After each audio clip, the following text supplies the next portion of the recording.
Matt, we wanted to talk this week about something that you and I have talked about on a few episodes now. And just recently we were kind of asking ourselves the rhetorical question of Wells Fargo and Tim Sloan and their whole executive suite mess, the horse poop that they continue to step in just week after week, it seems like. And lo and behold, last week, we get the news that CEO Tim Sloan is stepping down, and they have a search committee out there to try to find a new CEO for the company. And it sounds like that's going to be an external search. I think we both kind of fall on the same conclusion here. You think this is ultimately a good thing? Yeah, I think it needed to happen. I don't know if I'm not saying that a new candidate's going to hop in and Wells Fargo is going to be a completely different bank tomorrow or next month or even in the next year or so. But this needed to happen for the bank to truly move on.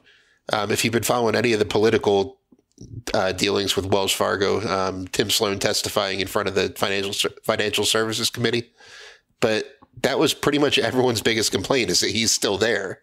Not that Wells Fargo is not trying to right the ship, not that they weren't making cultural changes. The problem was that the people who had caused the problem in the first place were, for the most part, still there, Sloan included. He was president and COO during all the scandals in question. So the fact that he's gone could open up a whole lot of doors for the bank to legally get past this mess. Elizabeth Warren, who's been Wells Fargo's biggest enemy in the news, has openly written a letter to the Federal Reserve asking them to keep their penalty intact indefinitely as long as Sloan was still there. If I've talked about their penalty a few times.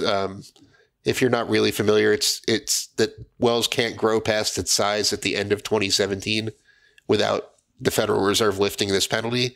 So the bank's not allowed to grow in what's a great growth environment for banks. So if that were to be lifted, this would be a big deal for the bank. It's not that Wells is going to be a different bank. It's that this could, open the door for the government to say, okay, now you're really trying to move on. Now we'll give you a chance. So when I look at this from, our perspective, I feel like we ask this question an awful lot. And if it's so obvious to us, I just don't understand quite why it wasn't so obvious to the powers that be at Wells Fargo.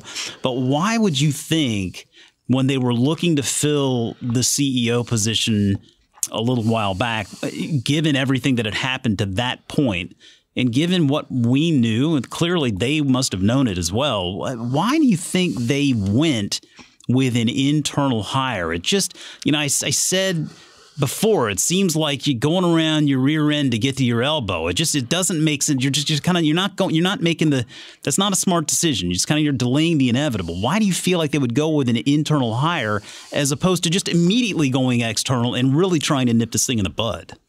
Well, my feeling is that since the first thing that really needed to happen were the cultural changes, meaning that their sales goals needed to be done away with, some departmental restructuring needed to be done, then maybe they wanted somebody in there who really had a great working knowledge.